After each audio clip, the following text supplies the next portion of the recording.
Yeah.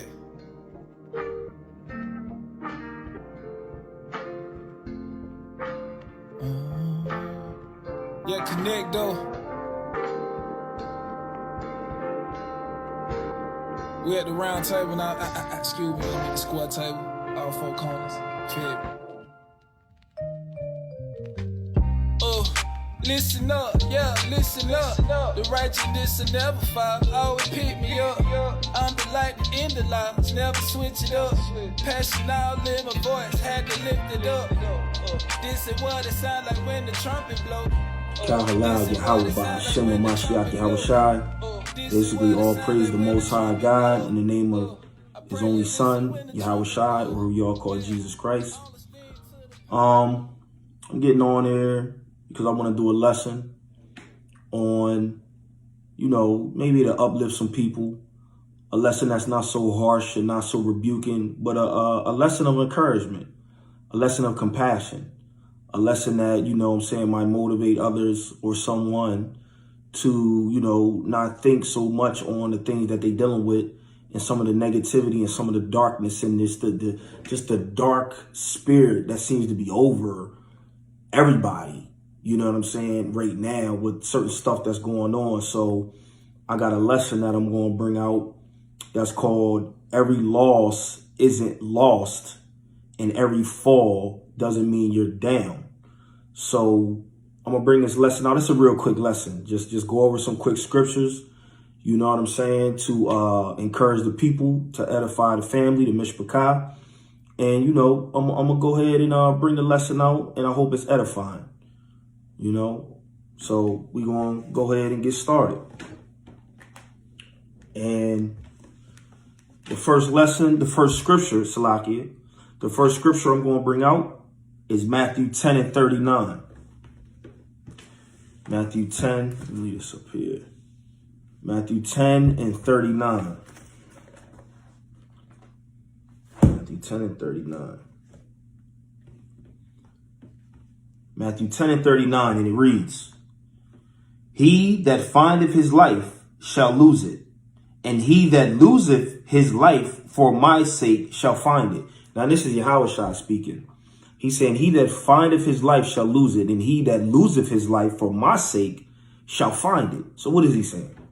He's basically saying, when you find your life according to this world, carnal, when you living for this world, you dedicating your life to the things of this world, you actually are going to lose it, because the things of this world pass away. They temporal, they temporary. You see what I'm saying? So when you dedicate, or when you find your life, when you become renewed in the spirit of Yahushai, then you will truly find your life. That's the true purpose of your life, is to come out of this world, to come out of the carnality and to become spiritual. So that's what he's saying right here. So you actually got to kind of lose some things of this world to gain a spiritual life. You gotta put off some things of this world, some of the carnal things of this world. You got to put them off. You got to sacrifice some things.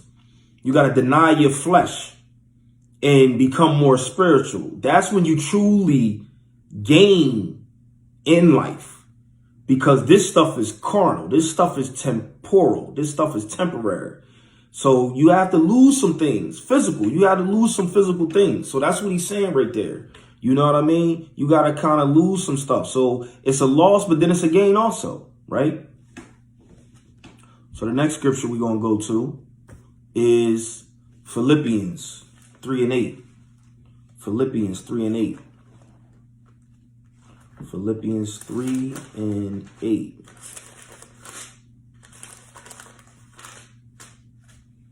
Philippians 3 and 8, and it reads, Yeah, doubtless, and I count all things but loss for the excellency of the knowledge of Hamashiach Yahushai, my Lord, for whom I have suffered the loss of all things, and do count them but dung, that I may win Hamashiach, Christ.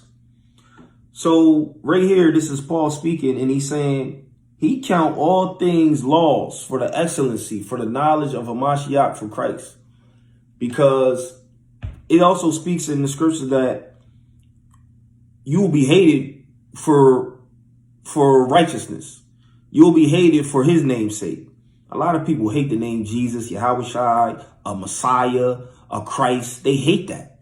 You know what I'm saying? They hate the fact that someone, because in our mind, we want to be all powerful. We want to depend on ourselves. It's a pride thing. You see what I'm saying? So people hate the concept that comes with believing in a Messiah. So you will be hated for believing in him. You know what I'm saying? But in actuality, it's all a game for you. People don't understand. They don't understand what you actually are doing and what you're going through and the level that you're going to excel to. You understand what I'm saying? So we count all things lost for the belief of the Messiah, the Hamashiach. It's all lost to gain him, right? Now, the next scripture we're going to go to, I'm going to go in the Apocrypha. Ecclesiasticus, or the book of Sirach, chapter 20 and verse 9. Ecclesiasticus, or the book of Sirach, chapter 20 and verse 9. And it reads, there is a sinner that hath good success in evil things. Now let me stop right there.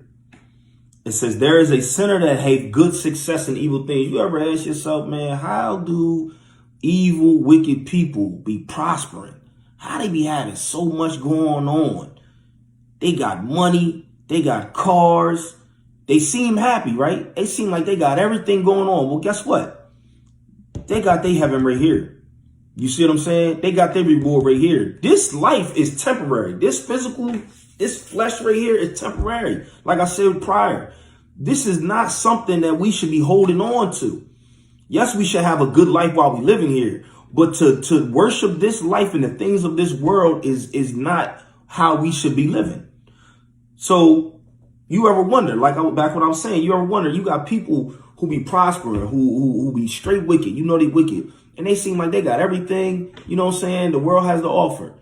But in all actuality, let me finish reading on. It's going to explain it. There is a sinner that hath good success in evil things, and there is a gain that turneth to loss. You see that? There is a gain that turneth to loss. So what this is saying is you gained all that stuff of the world. You gained all this materialism of the world. But in all actuality, you lost your soul because that was your God. That's what you worship. That's what you believed. That's what you looked up to. You see what I'm saying? The money, the cars, the power that came with it, a whole bunch of women. You know what I'm saying? Just indulging in all kind of things that you know you're not supposed to be indulging in. You actually losing your life. You losing your soul, right? So the next scripture I'm going to go to, like I said, we just going to run through it real quick. Book of Matthew 20 and 16. Matthew 20 and 16. Remember that, what I said in that script, in that Sirach. Sinners gain from being in evil things, but in all actuality, it's a loss, right? Matthew 20 and 16. Matthew 20 and 16, and it reads, so the last shall be first, and the first shall be last. For many be called, but few are chosen. Back to the scripture we just read in Sirach, Ecclesiasticus. The last shall be first, and the first shall be last. Even though it looked like they gaining everything, it looked like they got everything going on for them, they seem like they're right here right now. It seems like they first and you last. But in all actuality, the last shall be first. Because once this is all said and done with, the ones who are righteous, the righteous chosen elect, the ones who strive to follow these laws, statutes, and commandments, they going to be first in the kingdom. They going to be the ones who are ruling. You understand what I'm saying? They going to be the ones that's ruling. Not these people that's indulging in all kind of madness and folly and worshiping the things of this world. They seem first right now in this world, in this time, but after it's all said and done, they going to be last in the kingdom. They're not going to have a position of power. It's hierarchy. You know what I'm saying? Order and structure. You got your rulers and your leaders. You got your servants. You got it's order. It's all kind of levels. So they not going to be in no position. You didn't even pass the test of this world. So you definitely not going to be in rulership in the kingdom. So nah, you first, it seems like now, but you out in all actuality, you're going to be last, right? That's what this scripture is saying. So let's go to the next scripture. We're going to go to Psalms 91, 11 and 2. Psalms 91, 11 and 2.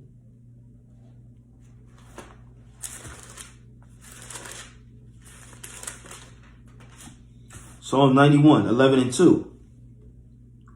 And it reads, for he shall give his angels charge over thee, to keep thee in all thy ways. Verse 12. They shall bear thee up in their hands, lest thou dash thy foot against a stone. So back to the title of this lesson. Every fall doesn't mean you're down, because the scriptures say the Most High, he has angels that's going to bear thee up. Whether you dash your foot on a stone and fall, it don't matter. Every fall doesn't mean you're down. Everything that be going on with you don't necessarily mean exactly what you feel or what it looks like is going on. It be something deeper going on, because sometimes certain things got to happen for you to raise on another level.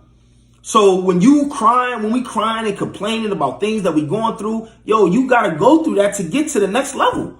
How you going to know what it feels like for certain stuff in the experience if you don't have the experience? You got to go through certain things. Certain things has to happen and transpire in your life for you to raise up to the next level, for you to get to where you need to go and where you need to be, right? So that's what this is saying. That's what this lesson is about, man. We got to stop complaining. We got to stop, you know what I'm saying, being down in our luck or whatever you want to call it, wanting pity parties, wanting people to feel sorry for us. Nah, you got to stay strong. You got to stay strong and be like, you know what? The Most High's will. Whatever the Most High's will, I'm with it. You know what I'm saying? We can't be dwelling and harping on things that we know is going to pass. We all know, man, it got to rain sometimes. It can't be a sunny day every day. The sun can't shine every day, all day, 365 days a year. We got to have some clouds. We got to have some rain. You know what I'm saying? Same with our life. People don't understand that, though. They don't want to apply that. They don't want to deal with that. Because for one, when it rains, what happens? When it rains, things grow. Things grow. If it don't rain and it's clouds, nothing will grow on this earth. You know what I'm saying? Then the sun got to come. It's a cycle. It's a process. We got to trust the process. We don't want to trust the process. We want to trust our own process. We want to trust our own process and lean on our own understanding, which is what that scripture mean. It don't mean you can't think for yourself. That's what these atheists and these people who Bible bashers want to say that scripture means. It don't mean not to think for yourself. It means don't lean on your emotion. Don't lean on your emotional understanding, right? Because we are emotional. We go off our emotion a lot of times. And our emotions be wrong. And our emotions will mislead us. You know what made dudes I know that is in jail because of their emotions? Because of what they did, you know what I'm saying, with them guns, because of emotion. Or they fist or whatever, they anger and their emotion got the best of them. So now look where they at. I was a victim of that before. I've done things and I still do. I'm not perfect, but I got it a little bit more under control. You see what I'm saying? But let me get back into these scriptures. Now we're going to stay in Psalms. We're going to go to Psalms 37:24. Like I said, this is a quick lesson. I ain't going to hold y'all too long. I just want to give y'all some encouragement of what you may be going through, what you might be dealing with. If you don't follow this, you can click off. You ain't got to watch it. But this is to my Israelite brothers and sisters, the Akim and the Akwaps, because, you know, sometimes they need the encouragement. Psalm 37:24, right? Psalm 37:24, it reads, though he fall, he shall not be utterly cast down, for the Lord upholdeth him with his hand. You see that? Though he fall. Let me read 23. The steps of a good man are ordered by the Lord, and he delighteth in his way. You see that? The steps of a good man, good woman, are ordered by the Most High, and he delighteth in his way. See, when you follow these laws, statutes, and commandments, the Most High delighteth in your way. It's a man is ordered by The steps of a good man are ordered by the Most High, and he delighteth in his way. Though he fall, you see that? You're going to fall. You're not always going to have peachy perfect days. No. Though he fall, he shall not be utterly cast down. Meaning you ain't going to stay down. You ain't going to stay down. You're going to have a time when you back up. You feel what I'm saying? You're going to be back on your feet. For the Most High upholdeth him with his hand. The Most High upholding you. He got you. Like it said in Psalm 91. If you dash your foot on a stone, he got angels to uphold you in their hands. You feel what I'm saying? You good. You good. Stop stressing. Let me go to Daniel. Let me go on the prophets. Read some of what the prophet Daniel said. Right? I'm just hitting precept upon precept, line upon line. The scriptures pertaining to this lesson. Nothing real major. Just real quick. We going to Daniel 11 and 35. We going to the book of Daniel 11 and 35. And it reads. Is that all I got is 35? Yeah. This is important right here. To understand, I might have to break it down. Salakia. Now, when they shall fall, they shall be hoping with a little help. But many shall cleave to them with flatteries. And some of them of understanding shall fall. Now, what is understanding? I did a lesson before where I said wisdom and knowledge and understanding is fear of the Most High. I'm paraphrasing. But basically what that wisdom and understanding is these law, statutes, and commandments. That's what it means. Followers, the saints, the Israelites, the followers of these law, statutes, and commandments, this book, right? And some of them, we'll read that again, 35. And some of them of understanding of the law, statutes, and commandments shall fall, to try them and to purge and to make them white. Now, y'all probably thinking, make them white, purge and make them white. Yeah, make them white means purify, means to cleanse, means to, you know what I'm saying, get rid of certain things. Because that's what your fall is sometimes, right? Even to the time of the end, because it is yet for a time appointed. So a certain time appointed, you got to go through something to get rid of some stuff with you. You got to be purged. That's what it means to make you white in this particular scripture. It's meaning to purge you of some bull crap you got in you. You got to go through some stuff. And some of us are so hard headed. We'll go through things over and over and over and over again. And we still don't get it. That's why we keep going over and over it. That's why we keep going through it, because we ain't got it yet. We still ain't let it go. We still going to go through the same things over and over again because we still holding on, right? But we got to be purged. We got to be made white. And that's not made white like this paper. It means purify, to cleanse, to get rid of that bull crap out of you, right? Now let me go to Psalms 139 and 23. Psalm 139 and 23. Psalm 139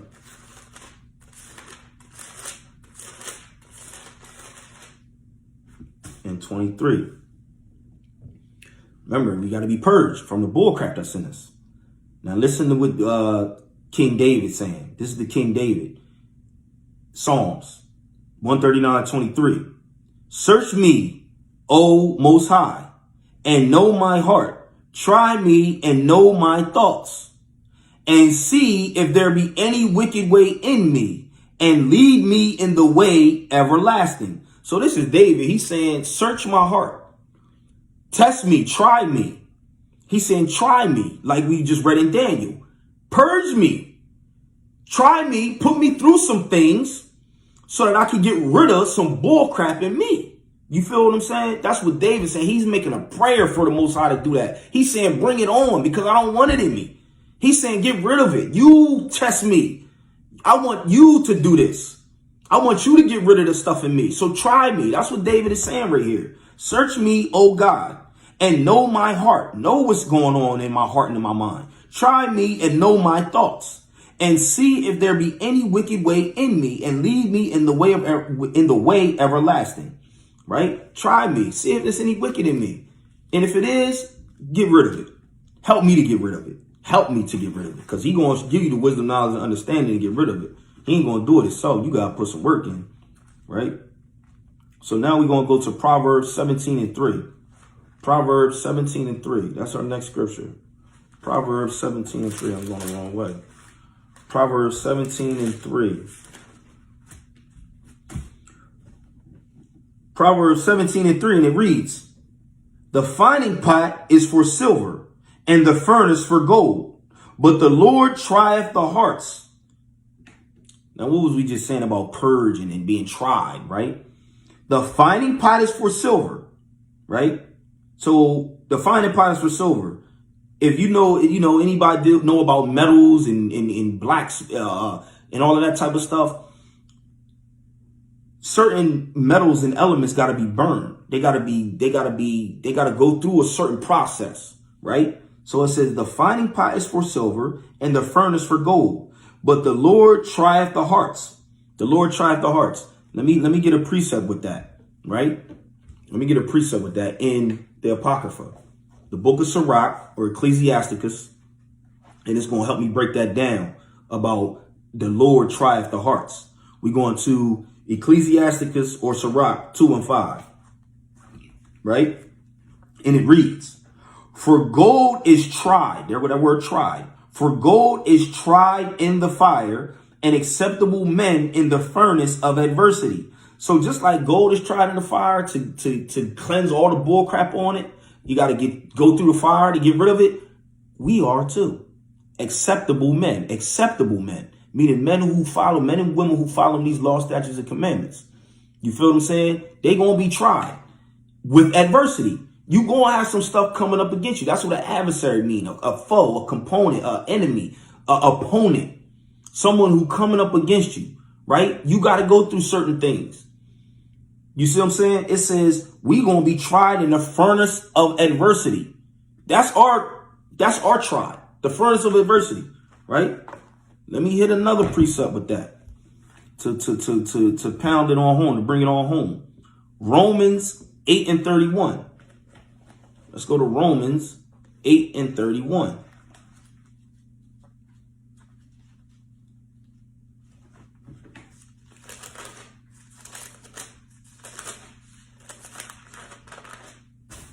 Romans 8:31, and it reads,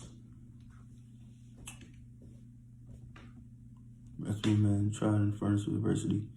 Salakia. I think I got a better. What does this say in Sirach 33? Because I got some precepts. 33.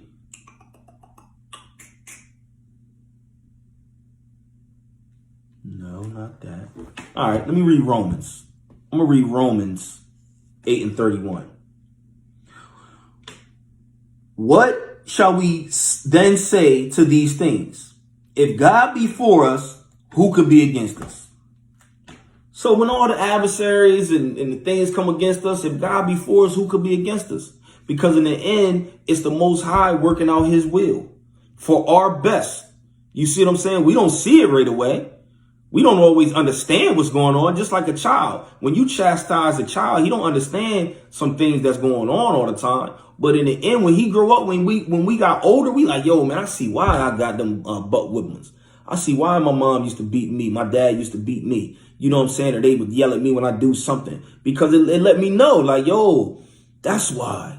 You know what I'm saying? If I were to listen, I wouldn't be going through this. Or if they didn't do that, I wouldn't know this. So it's like, you got to go through certain stuff. You got to go through certain stuff. I don't care what you say, man. People say that us people that believe, us Israelites who believe in the Bible and that follow the Bible, we feel we got to go through hell on earth to get through hell and death. No, that's not true. We just understand the concept of life in this world, because that's everything, whether you follow the Bible or not. Certain things got to happen, you know what I'm saying, for other things to happen. Like I explained, the rain and the sun. You can't have clouds. You can't have sun in good days every day. It got to rain for certain things to grow. You know what I'm saying? Certain things got to happen for you to grow. You got to go through certain things for you to grow, or you're not going to grow. If you don't go through nothing, you're going to be stagnant. You're going to stay right here at this level and not rise, right? Now, I only got a couple more scriptures. I'm going to go to Hebrews 12, 5, and 9. Hebrews 12, 5, and 9. Right? Because this is a good one to understand. And I'm going to close it with this. I'm going to be done with it with this. And it reads, and ye have forgotten the exhortation which speaketh unto you as unto children. My son, despise not thou the chastening of the Lord, nor faint when thou art rebuked of him. You see that when I was speaking of our mothers and fathers, right? Let me read on for you to understand it. For whom the Lord loveth, he chasteneth, and scourgeth every son whom he receiveth. If ye endure chastening, God, the Most High, dealeth with you as with sons. For what son is he whom the Father chasteneth not? So you mean to tell me that you got a child, you got a son or daughter, you ain't going to chastise your child? You're going to correct them. That's what chastisement means. You're going to correct them. You're going to put them in order, because it has to be order in everything that's done. Your house, your job, everything. There has to be order. Your relationship with your wife, your kids, friends, there got to be order. If not, there's chaos. So you going to chastise your children, just like the Most High going to chastise us, his children, right? So it says, if you endure chastening, Salakia, I skipped 6, verse 6. For whom the Lord loveth, he chasteneth, and scourgeth every son whom he receiveth. If ye endure chastening, God dealeth with you as with sons. For what son is he whom the Father chasteneth not? But if ye be without chastisement, whereof all are partakers, I mean, we all are partakers of chastisement. We all gonna get chastised. Then ye are bastards if you don't partake in chastisement, saying you a bastard. If you ain't getting chastised, then you ain't my son, right? And not sons. Furthermore, we have had fathers of our flesh, which corrected us. So we got fathers of our flesh, which is our earthly fathers. Our fathers that brought us into this world with his seed that he planted into our mothers, right? And we have gave them reverence, respect, right? Like I explained in another lesson about how fear in Hebrew, in one instance, it means respect, reverence, a reverence fear, right? Furthermore, we have had fathers of our flesh, I'm going to start that over, which corrected us, and we gave them reverence. Shall we not much rather be in subjection unto the Father of spirits and live? So this is our spiritual father is saying. So when he corrects us, we going to live, because we going to live spiritually, because he's correcting us on a whole nother level. He correcting us not within the flesh. You know what I'm saying? Like our earthly fathers did. He correcting us on a whole nother level. So, you know, we can't be down and out. We can't feel that certain tests we going through, it's the end, and we all depressed and we holding on and we feeling it's over, because like the lesson say, every loss isn't lost and every fall doesn't mean you're down. You got to go through certain things. Certain things got to happen for you to get to the next level. So that's the lesson I'm bringing out. I hope it was edifying. Real quick lesson. Shalom.